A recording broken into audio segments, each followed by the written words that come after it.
Sagittarius.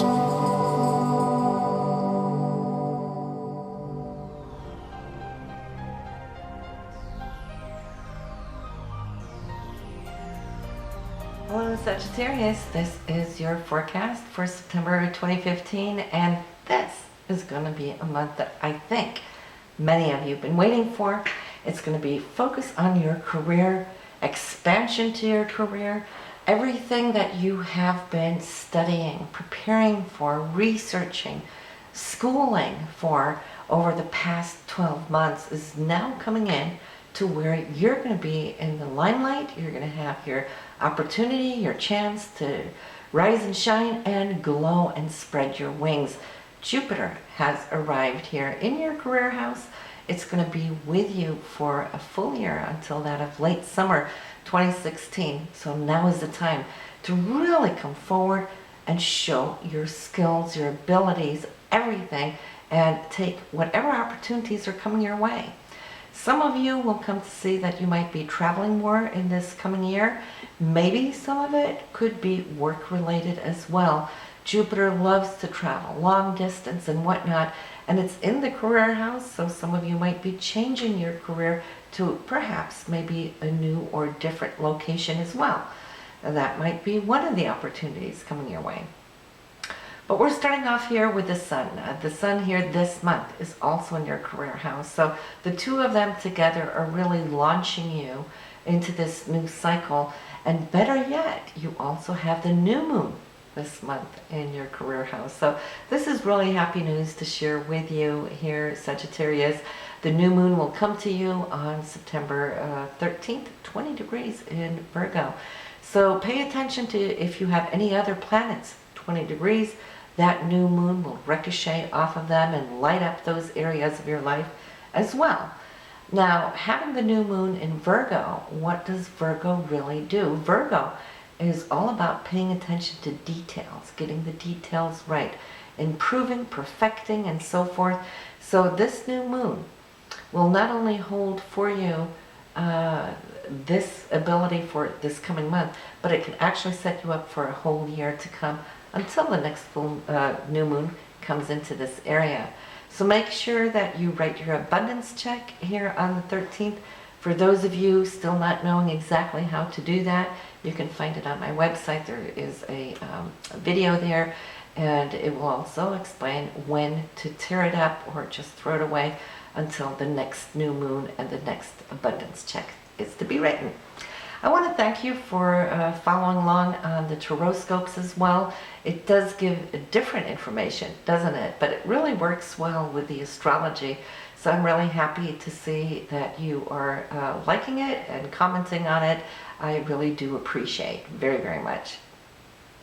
Now, another piece of good news this month is Venus and Mars. They're together, 14 degrees here in Leo, and that is your sister sign. So being in fire, your hearts are on fire. There is action, activity. There might be some new commitments coming in. For those of you in an existing relationship, make September 1st a date night for the two of you. And for those of you single, don't sit at home. You want to make sure that you're out and about because you might just come to meet that somebody special. And in that case, it should definitely be magic because of all this fire and all this heartfelt energy coming from Leo, which rules the heart. Having that said, both these two planets, they're in the 9th house for higher thinking or higher education, for researching, and also for travel. Great time for those of you who have set a late vacation. You will definitely come to enjoy it, or others might be making plans. If you can, this is the time to at least try to get a weekend getaway somewhere. It will pay off, and I know you will enjoy.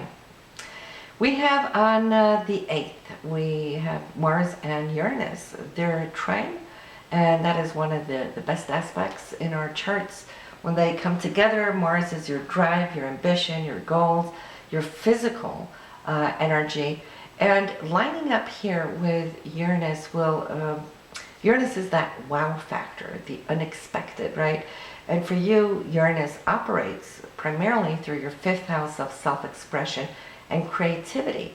So the aspects between your 5th and 9th house, some of you might travel due to your creativity, due to your hobbies, or wanting to take a romantic getaway. 5th house is all about romance, right? And we got Mars Venus up here, which is also quite romantic. So that would also be a great time to travel. On the 9th, though, we have a challenge. Now, this can be a little uncomfortable. It's Mercury. Mercury rules our communication and our linear thought processing. It's up against Pluto. Pluto can be quite nuclear, but Pluto's highest intention for you, for everybody, is to transform something. So something is coming up that needs to be spoken, verbalized, and so it can improve itself.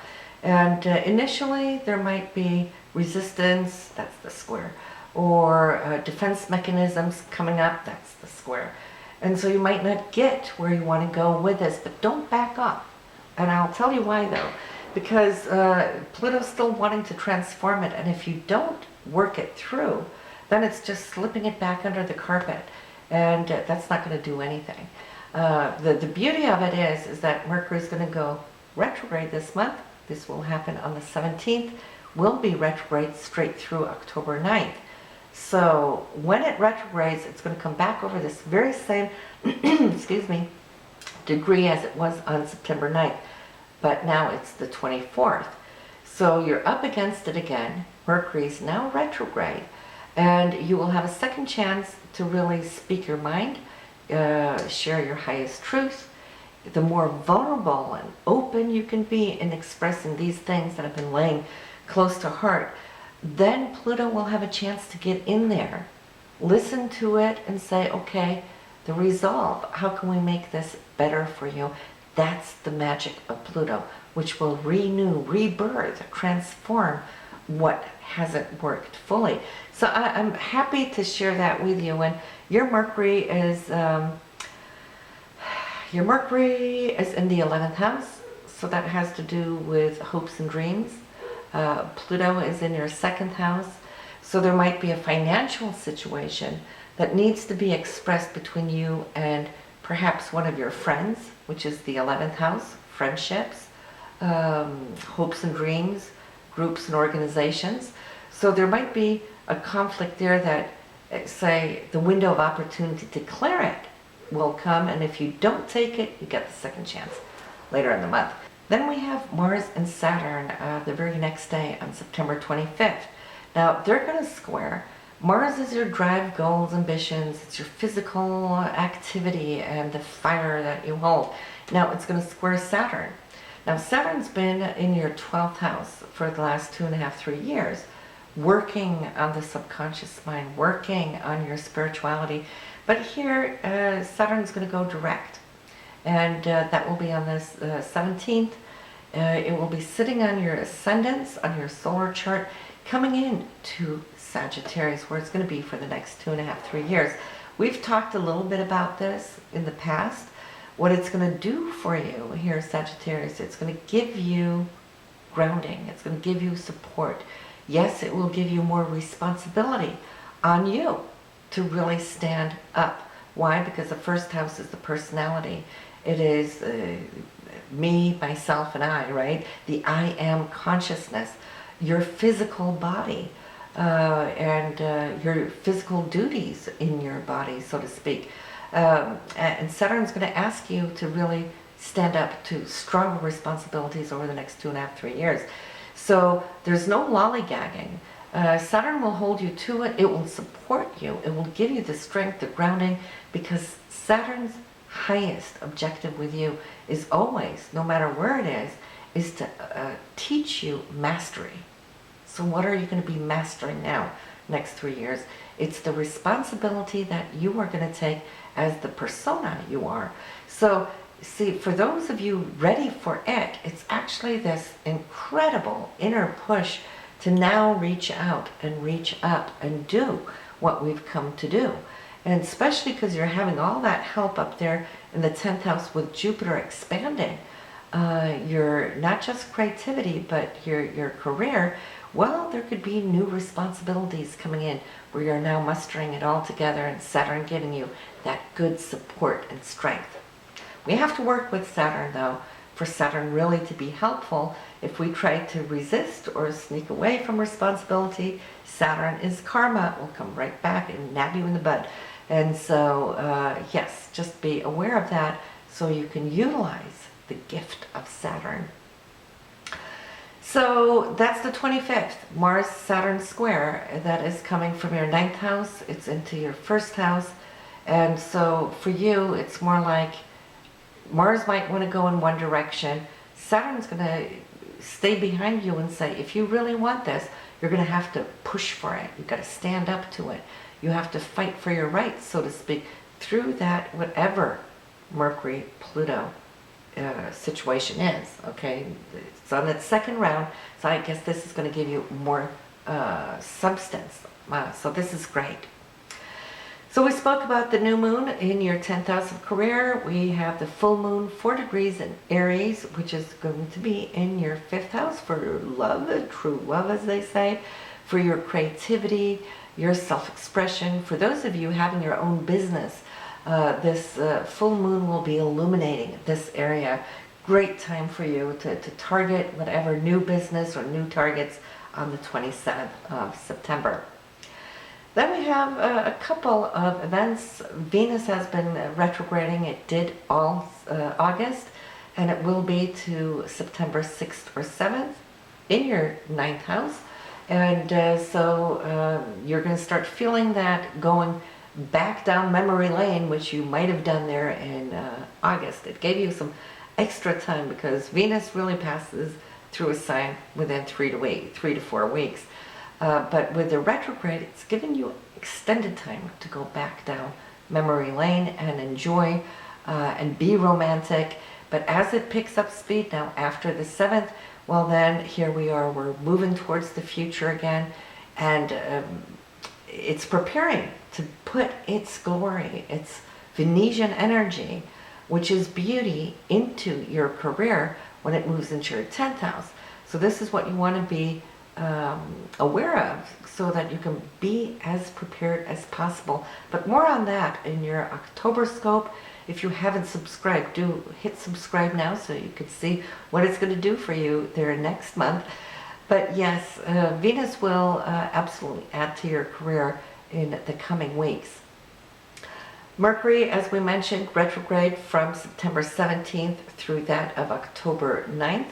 That is in your 11th house, so this is where you're going to be squaring up things and misunderstandings in the area of groups or friendships, organizations perhaps. You might expect some delays in any kind of communication with these groups just because it is retrograde. Saturn on the 17th into Sagittarius out from Scorpio. On the 25th, Mars is going to leave this 9th house, being in the sign of Leo, into your career house. It will be in the sign of Virgo, and this is going to help you perfect. It's going to help you in your drive. Mars is your drive now coming in to this 10th house, where maybe if you're starting anything new, great time for you to do so because it's revving up those engines. And it's going to be connecting with Jupiter, which is really going to open the door and expand things for you. But once again, that's October, so I'll talk more about that next month. And then, last but not least, Pluto going direct. Now, Pluto, your 2nd house of money and income, it's taken a step back. It's been retrograded for the last 4 to 5 months. Now it's waking up here on the 27th, and it will slowly but surely now start picking up speed, and you will see that. Now that's going to be affecting you financially. So listen, this is what I have for you here this month. As always, listen to your moon and rising sign, and I'll see you in October.